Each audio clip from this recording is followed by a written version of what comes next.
Waves media తెలుగుకి స్వాగతం. అనకాపల్లి జిల్లా పరవాడ ఫార్మాసిటీ లుపిన్ పరిశ్రమలో విషవాయువులు విడుదలై 6 కార్మికులకు అస్వస్థతకు గురయ్యారు. వైద్యం నిమిత్తం హాస్పిటల్కి తరలింపు. ఈ ఘటనపై పూర్తి సమాచారం తెలియాల్సి ఉంది. జిల్లాలో ఉన్నటువంటి పరవాడ ఫార్మాసిటీ లూపిన్ ఫార్మాలో 5 అస్వస్థతకు గురైనట్లు, మరో కార్మికుడు తీవ్రంగా అస్వస్థతకు గురైనట్టు 6 కార్మికుడిని విశాఖపట్నంలో ఉన్నటువంటి కిమ్స్ ఐకాన్ కి తరలించారు. మేము చెప్తా ఉన్నాం, వెంటనే సమగ్రమైన విచారణ చేయండి.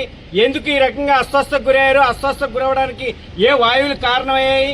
గత నెల 8వ తేదీన కూడా ఒక కార్మికుడు తీవ్రమైనటువంటి అస్వస్థతకు గురయ్యి ఒక కార్మికుడు 24 రోజుల పాటు దగ్గరగా ఆసుపత్రిలో చికిత్స పొందినటువంటి పరిస్థితి.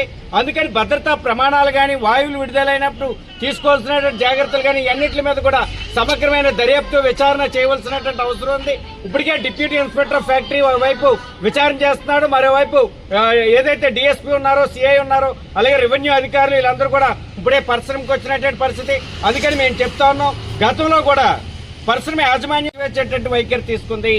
ఇప్పుడు కూడా తెల్లవారి 3:30 గంటలకి ప్రమాదం జరిగితే జిల్లా కలెక్టర్కి రిపోర్ట్ చేయడంలో నిర్లక్ష్యంగా వ్యవహరించారు. అందుకని అధికారులు సమాచారాన్ని గోప్యంగా ఉంచేటువంటి పని కొంతమంది అధికారులు చేస్తా ఉన్నారు. అలాగే పరిశ్రమ యాజమాన్యం మాత్రం పూర్తిగా కార్మికుల యొక్క ప్రాణాలతో చెలగాటమాడుతూ ఉంది.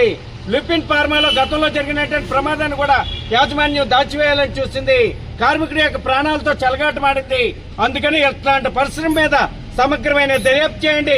పరిశ్రమలో జరుగుతున్నటువంటి ఇట్లాంటి ఘటనల మీద సమగ్రమైన దర్యాప్తుతో పాటు పరిశ్రమ యాజమాన్యం మీద జరిగిన ఘటనకి బాధ్యత చేస్తూ క్రిమినల్ చర్యలు లాంటివి తీసుకోవాలని, కార్మికుల యొక్క ప్రాణాలకు రక్షణ కల్పించాలని, ఏదైతే అస్వస్థతకు గురయ్యారో వాళ్ళకి మెరుగైన వైద్య సేవలు అందించాలని